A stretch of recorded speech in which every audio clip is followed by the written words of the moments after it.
La derecha española siempre ha tolerado mal que hubiera maestros de izquierdas, profesores humanistas, curas comprometidos con los pobres o militares y guardias civiles progresistas. Aristócratas de izquierda no, porque prácticamente nunca ha habido. La derecha necesita que las cosas estén siempre en su sitio, porque si queda un hilo suelto, luego viene alguien, tira del hilo y se les deshilacha la madeja. Y en la madeja, claro, están escondidos sus privilegios. Cada vez que alguien reclama un derecho, se acaba un privilegio. Y cada vez que hay una acción de las mayorías, pues hay una reacción de las minorías. Y en esas estamos en este reino de España. La derecha sabe lo que hace atacando a las mujeres. Porque mujeres instruidas, organizadas, conscientes y con coraje son, y aún más ahora que nos hemos dado cuenta de la importancia de los cuidados, el más poderoso ariete contra los que quieren regresarnos al siglo XIX. Bueno, y a las mujeres a la Edad Media. Las mujeres, por cierto, cabalgan y los perros de presa aúllan.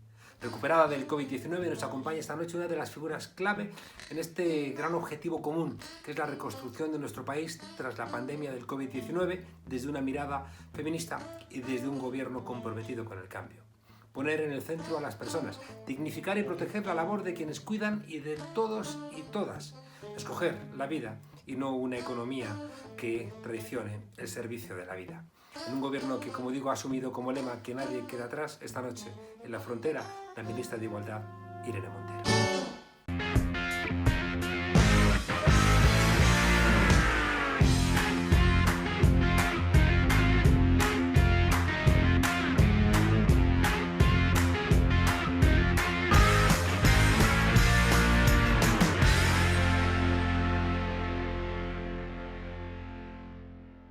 Irene Montero, ministra de Igualdad, un saludo. Gracias por estar aquí en esta frontera. A ti por recibirme, Juan Carlos. Por fin, los test han dado negativo.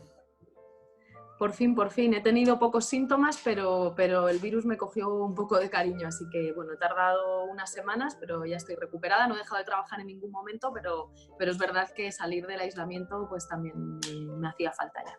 Estupendo. Ministra, algunos de los efectos de la crisis del COVID-19 afectan especialmente a las mujeres, que parten de una situación de precariedad en nuestras sociedades, ¿no? De precariedad laboral, la violencia contra las mujeres.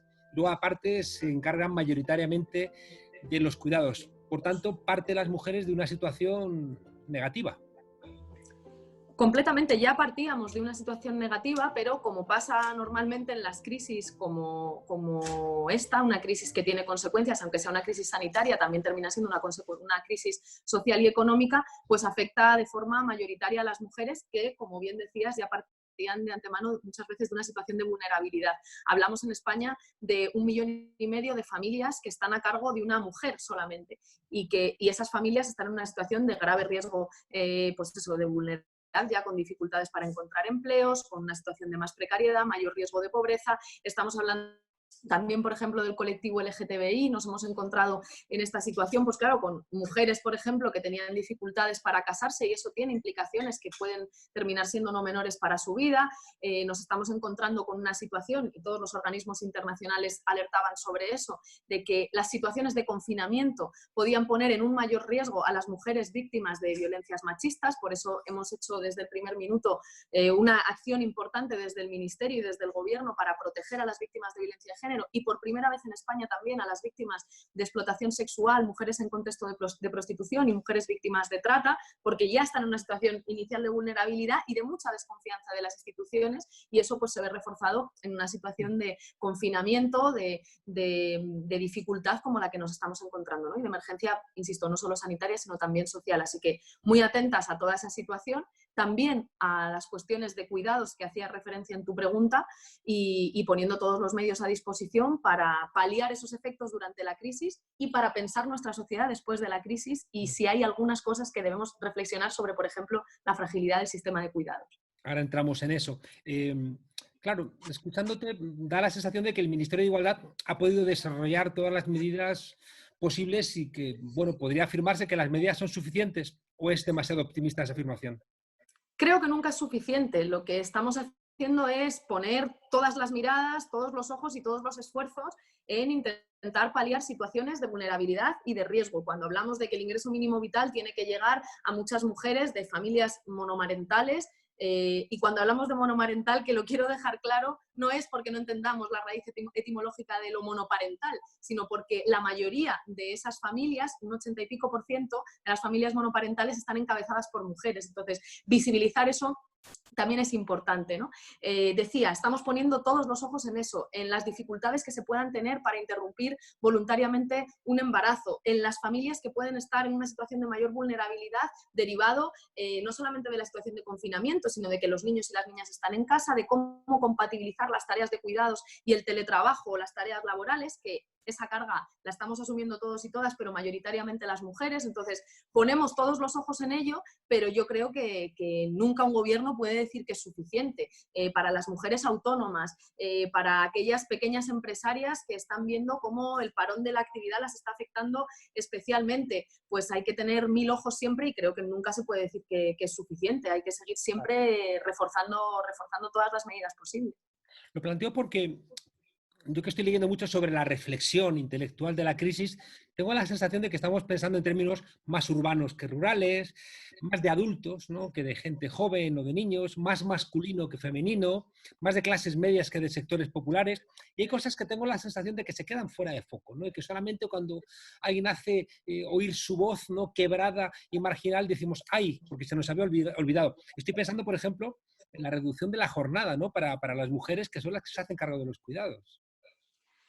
Estoy completamente de acuerdo con lo que planteas. Yo creo que esta crisis, de hecho, ha puesto de manifiesto que hay como una especie de carencias o de invisibilidades estructurales en nuestras sociedades. Por ejemplo, los niños y las niñas parece que no son sujetos activos de la sociedad. Son los que han hecho un esfuerzo, bueno, enorme, ¿no?, al estar tantísimos días confinados.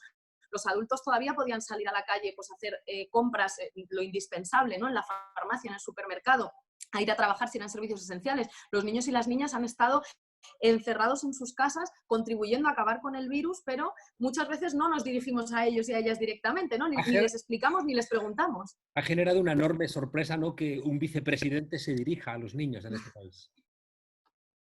Y por desgracia, digamos, lo es. Es muy extraño que un político o una persona con responsabilidades de gobierno se dirija de forma directa. Por eso yo celebro mucho que el vicepresidente Pablo Iglesias lo haya hecho, porque creo que es importante, es una reflexión de esta crisis. Una de ellas tiene que ver con la fragilidad del sistema de cuidados y con cómo, pues es que fíjate, la sociedad de repente entra en parálisis cuando se cierran las escuelas y los niños y las niñas se tienen que quedar en casa. Entonces nos encontramos con que si se tienen que quedar en casa y los abuelos y las abuelas no se pueden quedar con ellos, de repente todo el mercado laboral empieza a preguntarse, oye, ¿cómo van a ir los padres y las madres, sobre todo las madres, a trabajar? ¿Qué tenemos que hacer para conciliar la vida laboral con la familiar? Otra de las grandes enseñanzas es por qué somos una sociedad tan adultocéntrica, ¿no? Que muchas veces se olvida de que los niños y las niñas, siempre adecuados a su nivel de desarrollo, forman parte también activa de la sociedad. Bueno, pues todas esas son reflexiones que yo creo que hay que hacer.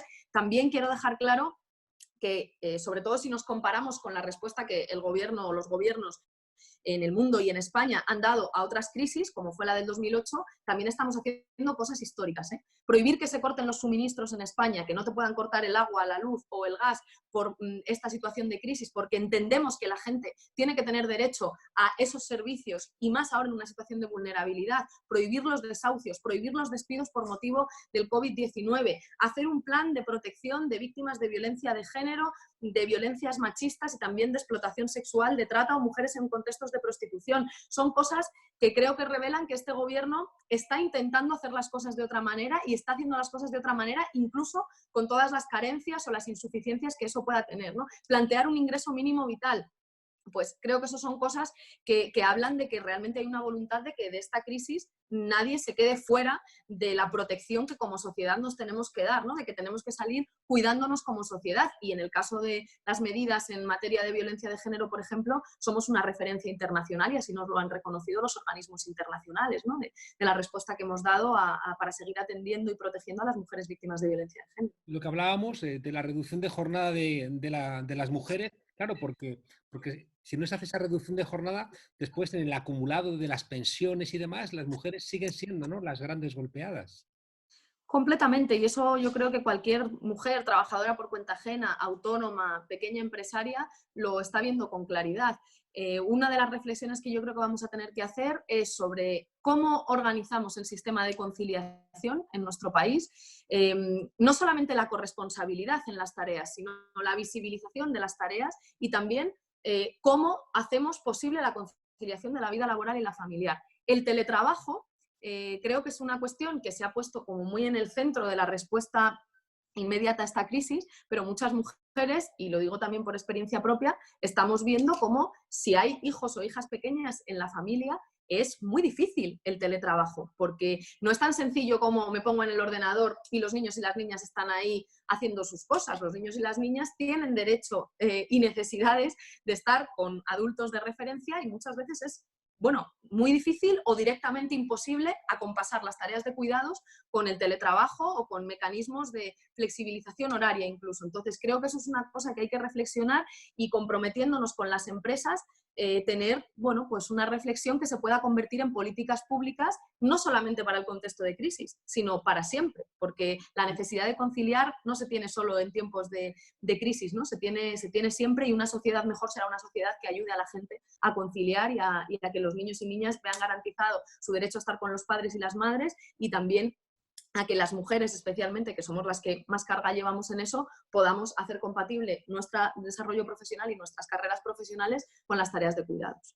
Claro, y el teletrabajo es una posibilidad tecnológica que ya está y que está mucho más avanzada que la reflexión moral al respecto, o que incluso la reflexión sindical, ¿no?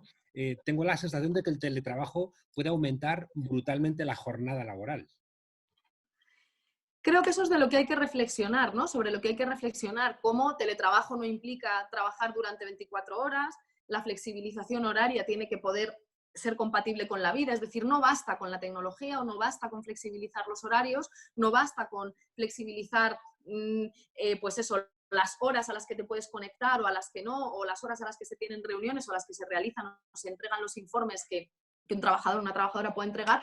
Hace falta una reflexión más profunda sobre cómo puede el mercado laboral ser compatible con otras tareas que, si algo ha demostrado esta crisis, es que son tareas esenciales para la sociedad. Es decir, las tareas de cuidados ni son un capricho, ni son una cuestión accesoria, son el pilar que permite que la sociedad funcione, también que el mercado de trabajo funcione. Si no hay alguien que haga la comida, que vaya a hacer la compra, que nos cuide en los hospitales, que cuide a nuestros mayores en las residencias, que atienda a las personas dependientes como el servicio de ayuda a domicilio, si no hay trabajadoras del hogar o personas que hagan esas tareas del hogar, que se ocupen de los niños y niñas, escuelas infantiles, además de ser un derecho de los niños y las niñas a la educación, forma parte también de las tareas de cuidados. Entonces, las tareas de cuidados no son accesorias y, por tanto, claro que tiene que haber una comunicación mucho mayor de lo que ya hay, que es, yo creo, muchas veces muy poca o nula, entre el mercado laboral y las tareas de cuidados. Y esa yo creo que es una tarea pendiente que, insisto, no solamente hay que resolver para esta situación de crisis o de confinamiento o de estado de alarma, creo que hay que resolver para ser una mejor sociedad y una sociedad más democrática y más igualitaria.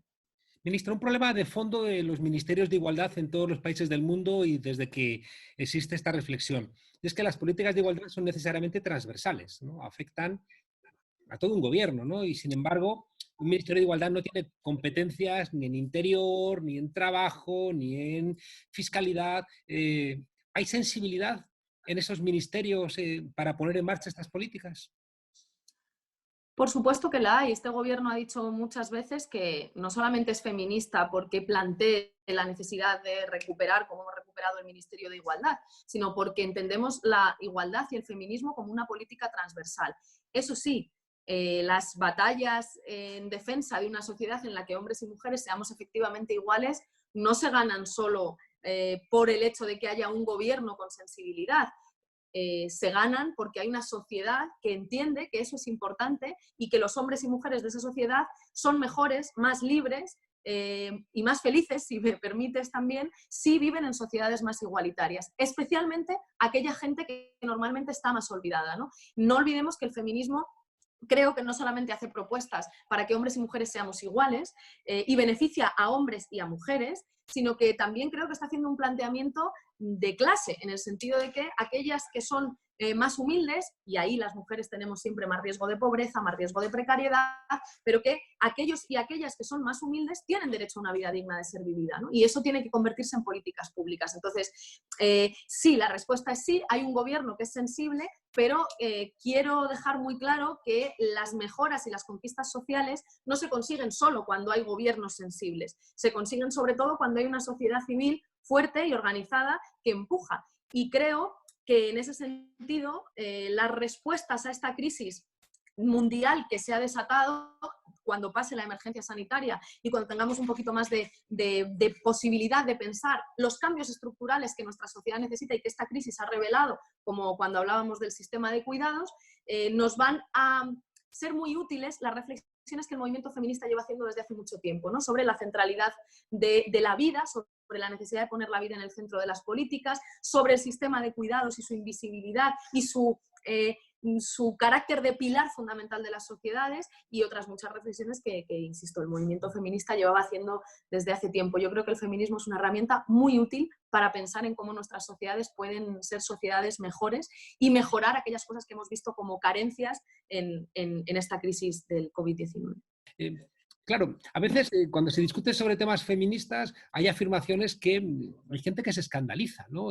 No entiende que a lo mejor es imposible defender los derechos de las mujeres si no hay una lucha antifascista, ¿no? Y hay gente que interpreta, ¿no? como que se están haciendo reflexiones fuera de lugar. El otro día, hablando con alumnas y alumnos acerca de la ciencia es neutral, ¿no? En términos del patriarcado, claro, una alumna me decía: ya, pero es que resulta que la ciencia desarrolla una píldora anticonceptiva para mujeres, pero no la desarrolla para hombres, ¿no? Y por tanto, parece que, como decíamos antes, ese foco, ¿no? que hace que emerja el feminismo, pues estaba oculto durante mucho tiempo. Completamente, y yo creo que incluso aunque ahora nos encontramos con sociedades cada vez más concienciadas, pues siguen existiendo brechas de género, invisibilización de las mujeres en el ámbito de la ciencia, pues es una barbaridad también, ¿no? Profesiones que están clásicamente feminizadas y que ahora mismo son heroínas, ¿no? Y hablamos de las cajeras en los supermercados o de las trabajadoras del hogar, personas que hemos visto que sostienen la vida, pero que hasta ahora eran profesiones completamente denostadas, ¿no? Y invisibilizadas, denostadas, y que siguen siendo profesiones como las de las personas que cuidan en las residencias o el servicio de ayuda a domicilio, pues que son muy mal pagadas, fundamentalmente realizadas por mujeres y muchas veces muy invisibilizadas, ¿no? Se gana el gobierno, pero no se gana el poder, solemos explicar. Y el Estado que, por ejemplo, está ahora gestionando el gobierno de coalición del PSOE y de Unidas Podemos es un Estado heredado, al cual le resulta más fácil, me temo, montar un chiringuito a Abascal que a lo mejor gestionar una subvención para una asociación que lucha contra la trata. ¿Este Estado heredado no pone muchos palos en las ruedas para las políticas de igualdad? Yo creo que nosotros tenemos que tener en eso una mirada realista, pero con esperanza. ¿Tenemos muchas cosas que transformar? Sí. Gobiernos anteriores, especialmente la derecha, han utilizado de una forma absolutamente partidista las instituciones de todos. Creo que eso es así, creo que eso es una reflexión que ya veníamos haciendo antes de esta crisis, ¿no? Los recortes, las privatizaciones, la creación de una policía política, todo eso suponen usos, bueno, pues que no benefician al común, ¿no? Que usos del Estado o de lo público, de lo común, que no benefician al conjunto de la sociedad y que tienen otros objetivos, ¿no? Creo que eso, que antes era podríamos decir, una crítica que se podía hacer, ¿no? Pero que era una opción ideológica hacerla o no, ahora se han convertido en una necesidad y en algo de sentido común. Todo el mundo ve hoy con claridad que o tienes una sanidad pública fuerte en tu país o puedes verte más débil, especialmente la gente más vulnerable, cuando llega una situación como esta pandemia. Y lo mismo con las residencias de mayores, que en nuestro país están fundamentalmente, en su mayoría están privatizadas. Creo que con todo lo que estamos viendo en esta crisis nos damos cuenta de lo importante que es fortalecer lo común y fortalecer lo público. Y yo creo que a eso es a lo que nos tenemos que dedicar. Insisto, no solamente el gobierno, que tiene poder para decidir algunas cosas. Creo que eso también tienen que ser corrientes, que ahora son corrientes de fondo y consensos, sentido común en la sociedad, que digan por dónde tienen que ir las cosas, ¿no? Los grandes avances democráticos nunca han sido solo impulsados por un gobierno, sino por la sociedad civil, por la gente organizada, diciendo, como están diciendo en los balcones cada día, bravo a la sanidad pública y vamos adelante a fortalecer y a cuidar a aquellos que nos están cuidando. Me temo que esa sociedad civil no tiene entre sus prioridades la política internacional. Y respecto a Europa, que es una parte de la política internacional, hemos tenido siempre una mirada muy eurooptimista, pero a veces me temo que también muy euroignorante, ¿no? Escuchamos que la Comisión Europea parece que está dando a entender que el objetivo de reducir la brecha salarial entre hombres y mujeres tiene que ahora detenerse porque la emergencia de la lucha contra el coronavirus parece que tiene prioridad y me temo que siempre ocurre algo similar, ¿no? Siempre que hay alguna urgencia, las políticas de igualdad son parte de las golpeadas. Así ha pasado siempre. Creo que en esta crisis tenemos que trabajar para que no lo sea, por dos motivos fundamentales. Uno, porque si volvemos a intentar salir de esta crisis sin perspectiva de género, vamos a salir peor. No solamente las mujeres, que vamos a volver a ser las más castigadas, también los hombres. Creo que si no aportamos una perspectiva de género que se dé cuenta de cómo en la economía global y también en España, por poner el caso nuestro, las mujeres tenemos más tasas de precariedad, más tasas de temporalidad, más tasas de empleo a tiempo parcial, más dificultades para conciliar la vida laboral y familiar. Si no atendemos a eso, no es que las mujeres vayamos a salir escaldadas de esta crisis, es que va a salir el conjunto de la sociedad, porque la recuperación, incluso para aquellos que solo les preocupan los datos, la recuperación económica va a ser peor. Pero es que además creo que en particular esta crisis económica, de alguna manera creo que todas, pero esta en particular, esta crisis sanitaria, que también es social y que también es económica, está poniendo al desnudo cuestiones y convirtiendo en sentido común cuestiones sobre las que el movimiento feminista y el feminismo lleva reflexionando mucho tiempo. Que te lo decía antes, ¿no? Como los cuidados, o como la importancia de la conciliación, o como la importancia de poner la vida en el centro y de que lo común sea fuerte para que la sociedad sea más democrática y para que todo el mundo, independientemente del dinero que gane o del barrio en el que viva, tenga la posibilidad de tener una vida digna. Esas reflexiones que el feminismo lleva haciendo mucho tiempo, creo que ahora son especialmente útiles para pensar cómo salimos unidas de esto, cómo podemos salir haciéndonos una mejor sociedad, cómo podemos recuperar nuestra economía sin olvidarnos de que para que la economía funcione, los cuidados forman parte de esa economía, no son algo aparte o invisible, forman parte del sostenimiento no solamente del sistema social, sino del sistema económico, y por tanto tiene que tener eso una traducción en la política pública y también en la forma en la que las empresas entienden lo que es la sociedad y el mercado, ¿no? Entonces, creo que el feminismo va a ser muy útil para pensar en soluciones para los problemas que esta crisis está dejando en evidencia. Claro, pero eso nos lleva a otro problema, porque el feminismo, como un espacio de reclamación de derechos, nos recuerda que allá donde nace un derecho se termina un privilegio y, por tanto, toda acción genera una reacción.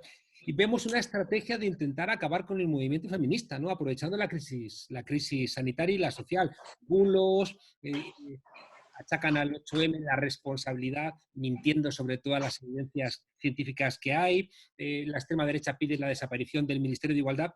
Hay un intento de aprovechar la crisis para golpear a esa reclamación de las mujeres, que implica, por supuesto, como bien planteabas, un replanteamiento de cómo las mujeres han sido las que, al hacerse cargo en exclusiva de los cuidados, pues sea en el modelo liberal, en el modelo keynesiano o en el modelo neoliberal, habéis sido las mujeres las que habéis cargado con la posibilidad de que estos sistemas no se caigan.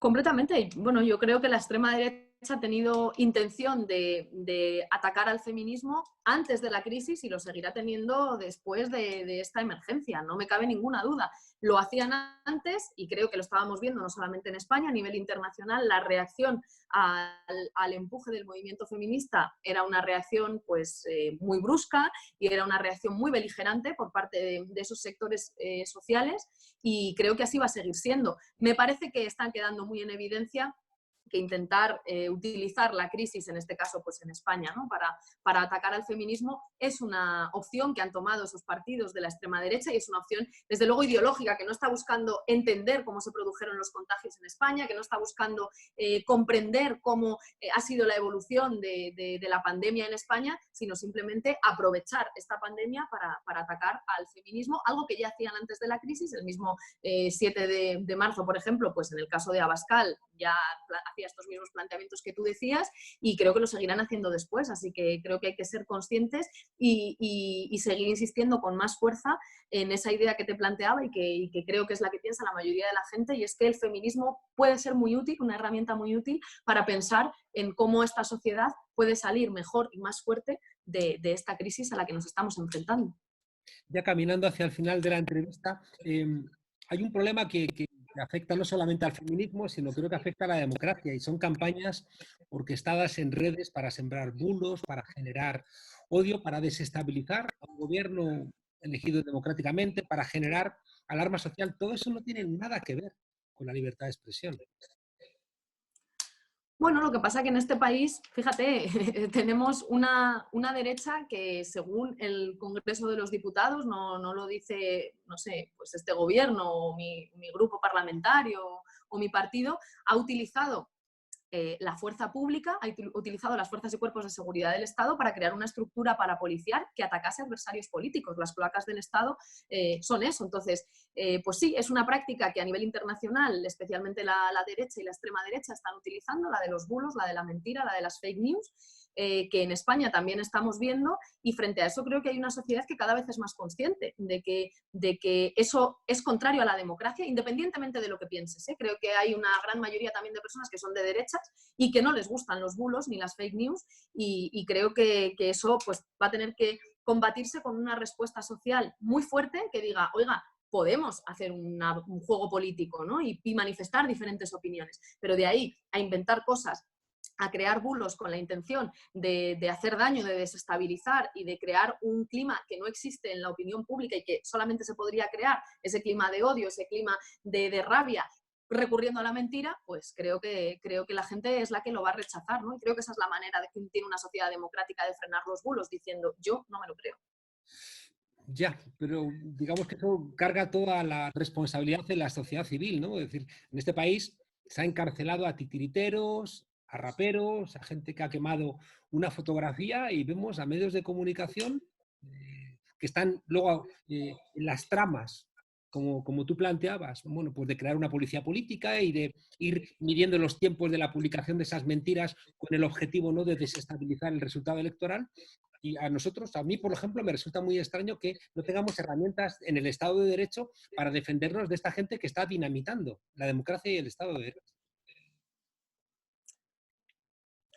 Creo que las herramientas que existen y el Código Penal, creo que tiene herramientas también, el sistema judicial creo que debería estar también para eso, ¿no? Para proteger a la ciudadanía, porque además es que el derecho a la información, a darla y a recibirla, es un derecho de los ciudadanos, no solamente de aquellos que producen la información, sino también de quienes la recepcionan. Pero sí creo que tiene que ser una respuesta conjunta. Creo que las herramientas más útiles que tenemos son herramientas en las que el conjunto de la sociedad nos permite bueno, básicamente decir, yo no promuevo los bulos, yo no los difundo, yo no me los creo y además me parece mal aquellos que los intentan difundir como estrategia política, porque ni siquiera es que tú inconscientemente reproduzcas una mentira, es que estamos viendo estrategias establecidas de intentar condicionar a la opinión pública o de desplegar una estrategia política que se basa en el bulo y en la mentira, ¿no? Entonces, claro que creo que tiene que haber instrumentos a nivel político, a nivel de Código Penal, y que ya existen instrumentos que nos permiten combatirlo, pero sí creo que tiene que haber una respuesta social contundente, que si no, es muy difícil frenar un bulo que se está difundiendo a miles de cuentas por WhatsApp. Si no hay una sociedad concienciada y que dice, oye, yo no voy a seguir difundiendo esto, yo no me lo voy a creer y voy a expresar mi opinión política, que puede ser una u otra, pero sin recurrir a esto, ¿no? Sin recurrir al bulo. El Papa Francisco se ha posicionado a favor de un ingreso mínimo vital. En cambio, la derecha española lo ha llamado paguita, ¿no?, intentando reírse de la posibilidad de que gente tenga algo para echarse a la boca. Se me escapa porque no me parece muy cristiano. Ni es cristiano ni yo creo que es decente, ¿no? Poner en cuestión que una persona tenga el derecho y la posibilidad de tener un plato de comida encima de la mesa 3 veces al día, pues creo que es una cuestión de derechos fundamentales, de humanidad. Es un consenso para la mayoría de la sociedad y, por tanto, no me cabe ninguna duda de que pese a esa, que ya lo calificaría hasta de torpeza, ¿no?, de la derecha, de decir, pues bueno, la paguita, ¿no?, como si fuese como si fuese un favor, ¿no? Como si garantizar derechos fuese un favor que los multimillonarios les pueden hacer a las personas más humildes o a las personas que se están viendo en dificultades. Creo que los derechos hay que garantizarlos, que eso es un consenso para la mayoría de la sociedad, y no me cabe duda de que ese ingreso mínimo vital, te puedo asegurar que para las mujeres, especialmente colectivos como ese 1,5 millones de familias monoparentales que están encabezadas por mujeres con uno o más hijos a cargo, pues es una cuestión de urgencia, ¿no? Que cada día sin ese ingreso mínimo vital puede estar siendo un día sin comer o comiendo mucho menos. Entonces es urgente, y yo creo que la derecha en eso de nuevo se vuelve a quedar sola, porque es una cuestión que ya ni siquiera creo que sea de ideología, creo que es de humanidad. El derecho a la vida, a la existencia, es un derecho fundamental que todas las administraciones públicas tenemos la obligación de garantizar para todo el mundo. Odio a grupos étnicos que son españoles, odio a inmigrantes, odio a las mujeres, odio a los pobres. Siempre decimos con Machado eso de que en España de 10 cabezas, 9 embisten y una piensa, y siempre decimos que hay un problema de cultura. ¿No nos estamos olvidando otra vez de la cultura ahora con la crisis del COVID-19? Y fíjate, en un momento en el que si alguien se pregunta qué hace en el día a día, creo que hay muy pocas personas que pasen un día sin o bien abrir un libro, o bien escuchar una canción, o bien, no sé, leer una revista, ver una película, ver una serie de televisión. La cultura que tan presente está estos días en nuestra vida, en nuestras vidas, es, yo creo, uno de los sectores que, al menos así lo está manifestando, se está sintiendo más olvidado. Y creo que nosotros y nosotras nos tenemos que hacer cargo de eso.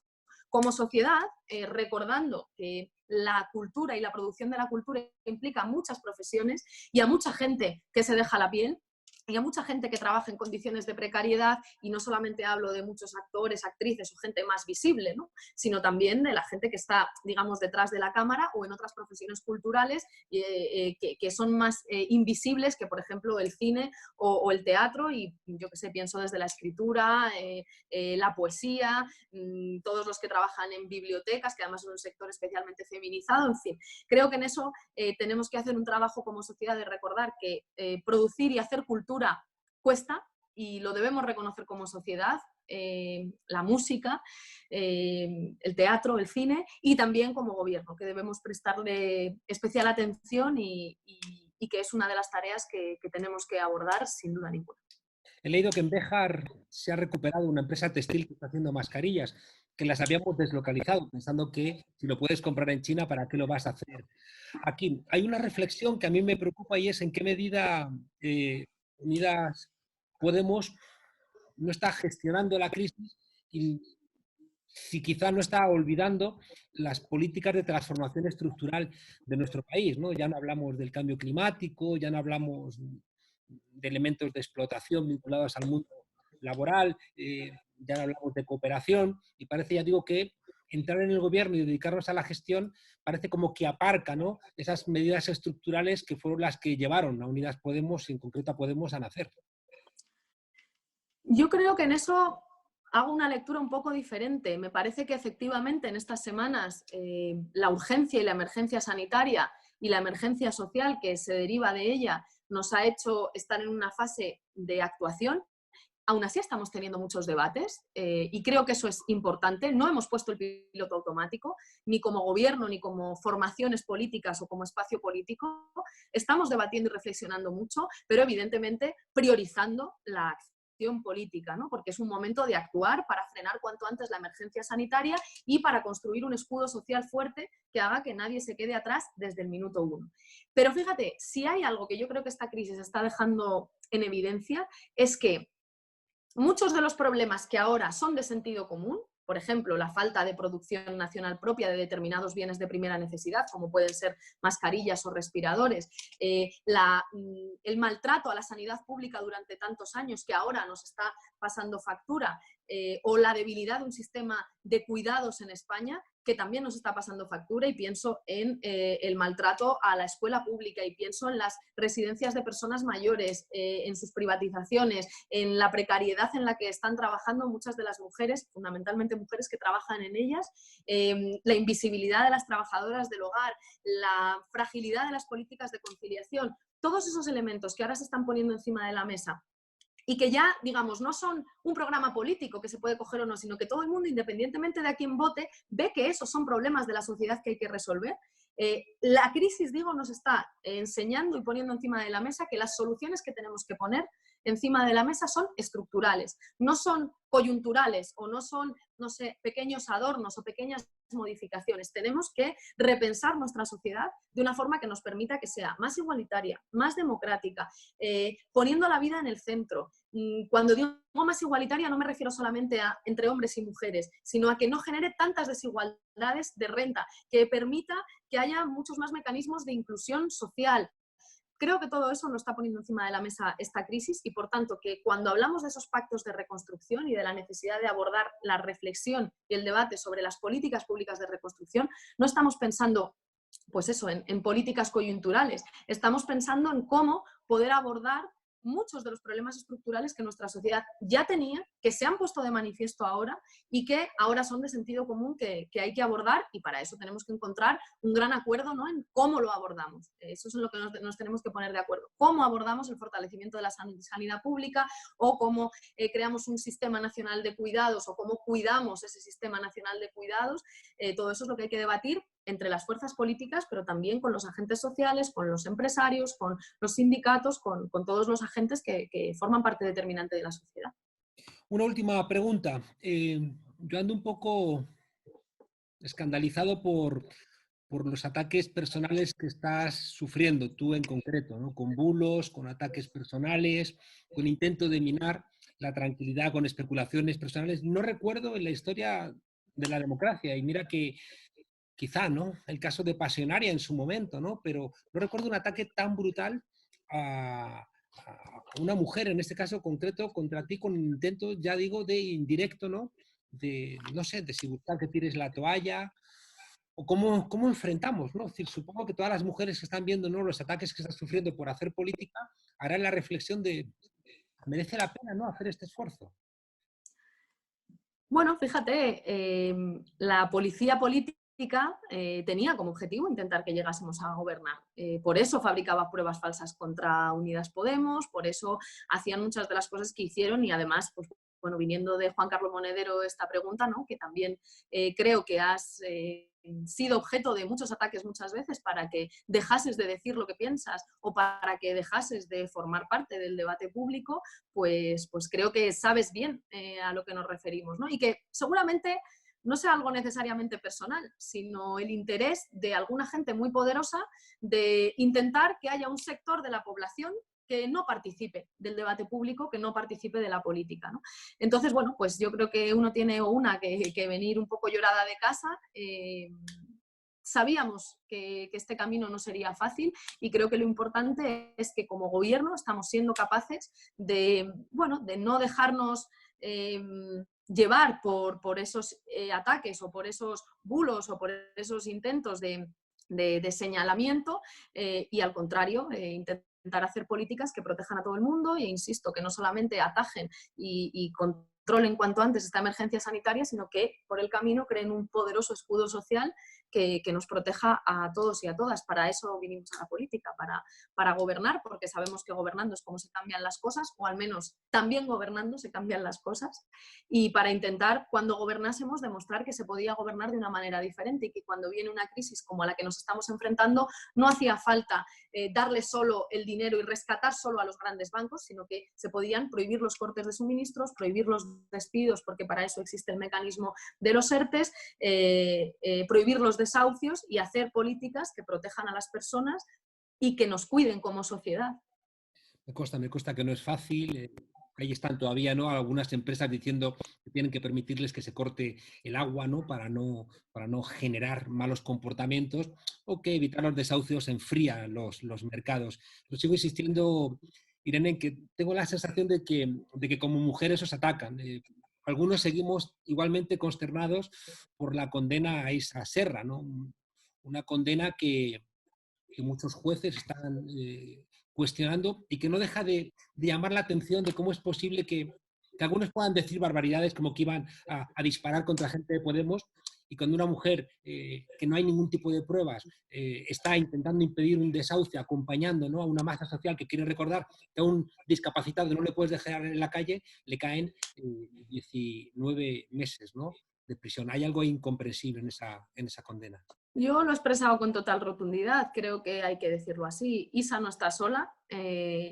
Isa, igual que otras muchos miles de personas, muchas mujeres, han estado en primera línea de la defensa de los derechos humanos y de los artículos de nuestra Constitución, porque quiero recordar que lo que Isa hacía era efectivamente ayudar a que a Antonio, a una persona con discapacidad, no se le echase de su casa porque no tenía alternativa habitacional, y echar a una persona de su casa sin alternativa habitacional, según los organismos internacionales, es una vulneración de derechos humanos, y más cuando tiene un nivel de diversidad funcional, un nivel de discapacidad como el que tenía Antonio.